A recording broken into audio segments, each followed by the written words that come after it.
I know what you're thinking, this doesn't look like OBS, but that's because I decided to re-record my intro after I was done editing it because I realized I didn't have a good example of the finished product up close. This is the finished product. This is the end desired result.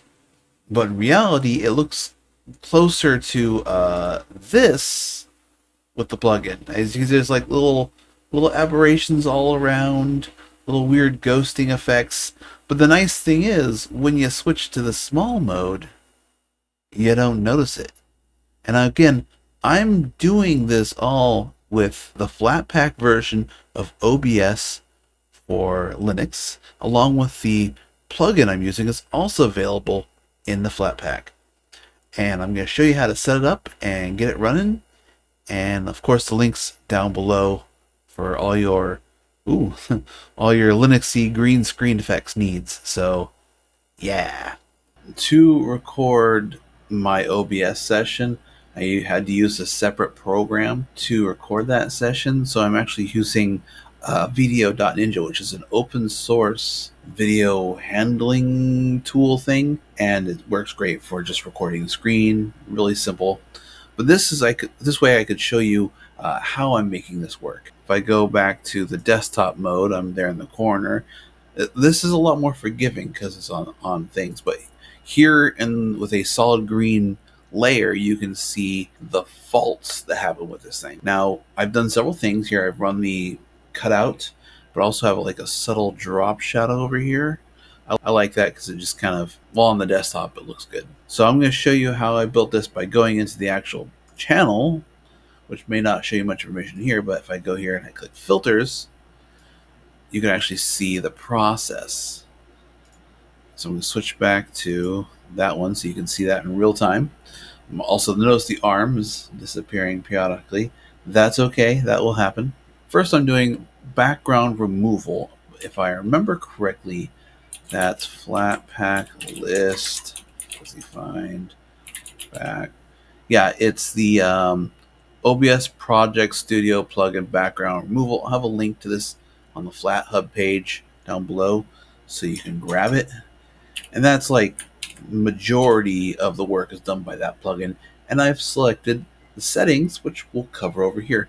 So first things first, you enable the plugin into a new layer. You have to select advanced settings because out of the box, it does not look as good. I disable enable threshold, and the trade-off here is you can see these like little shadowy parts like near my glasses when my finger fades out. When threshold's enabled, that becomes more hard-lined, which honestly, it's a cleaner cut, but often can look a lot less natural over complex backgrounds.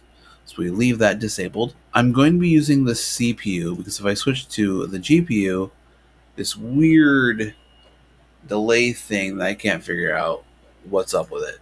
So CPU. It does help to have a lot of cores. I have a 20 core i7.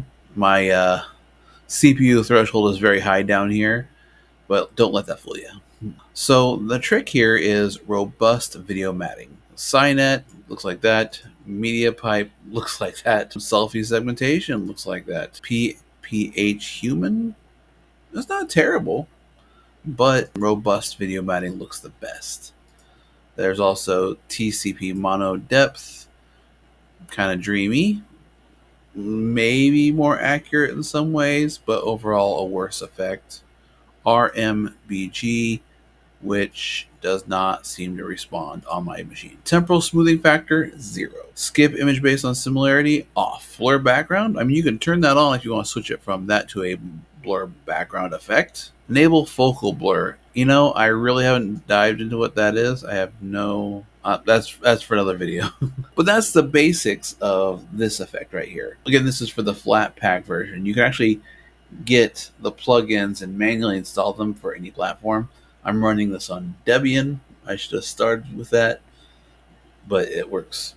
It works, and it works, in my opinion, fairly well. So that is the core of the process. So I hope this little tutorial helps, and I think it looks pretty passable, especially in little mode, in little itty bitty desktop mode. It's much cleaner looking when I'm small and there's things in the background. If I'm on like a flat color background, you can really see how much it falls apart. But mixed in with other content, shrunk down, I think it looks pretty rad. All right.